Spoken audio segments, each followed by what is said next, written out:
Ce que Dieu abhorre, c'est le mélange. Dieu a montré dans sa parole combien il est opposé au mélange. Pour Dieu, il y a la lumière et il y a les ténèbres. Il y a la mort et il y a la vie.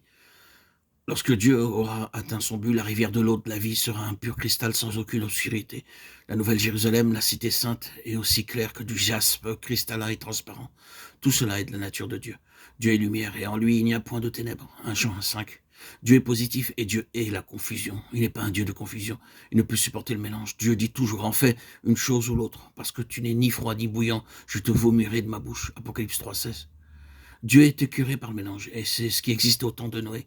La vie naturelle s'était mêlée aux choses divines. Et cela amena le déluge, le jugement, c'est le chemin de la mort. La loi de l'esprit de vie demande le don absolu de nous-mêmes. La vie agit dans la ligne de ce qui est entièrement distinct, manifeste, clair et selon Dieu. Elle ne peut autoriser de mélange. Nous voyons ici la séduction de cette vie d'âme attirée, le jugement de Dieu.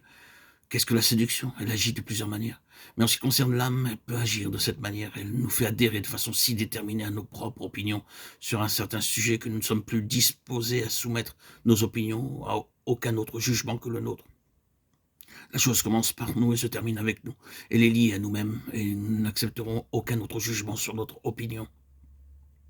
Nous pouvons être certains que dès que quelqu'un a cette attitude, il est profondément séduit. Il y a en Noé deux choses qui doivent être relevées. Il nous est dit qu'il était un homme juste et qu'il marchait avec Dieu. En tant qu'homme juste, il reprend ce qui a été vrai en Abel. Il a été rendu témoignage à Abel qu'il était juste. Et en ce qui concerne sa marche avec Dieu, Noé reprend ce qui a été vrai d'Enoch. Enoch marcha avec Dieu. Ces deux choses nous amènent immédiatement sur la base de la résurrection et nous montrent ce que représente Noé. C'est comme si, comme il l'est dit, il est un homme juste, d'où lui vient sa justice, sur la seule base de la résurrection du Seigneur Jésus. Nous sommes justifiés par sa vie, c'est-à-dire sa vie de résurrection. La résurrection de Jésus est l'acte même de Dieu, par lequel il atteste que tout péché, toute culpabilité ont été réglés et enlevés. Et c'est la base sur laquelle nous sommes justifiés.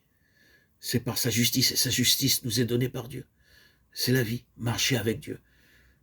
Qui peut marcher avec Dieu? Personne ne peut marcher avec Dieu, à moins d'être sur une base de résurrection, à moins d'être juste devant Dieu, dans ce sens-là. Nous pourrions ainsi continuer à mettre l'accent à bien des égards sur le fait que Noé représente le côté positif, la résurrection, et la loi de l'esprit de vie opère sur la base de la résurrection. Cela signifie que toute autre base de vie naturelle a été abandonnée et qu'en Christ, nous en sommes sortis. L'homme charnel est mort. Le vieil homme est mort. Et l'esprit de vie, l'esprit de Dieu opère en nous sur la base de la résurrection.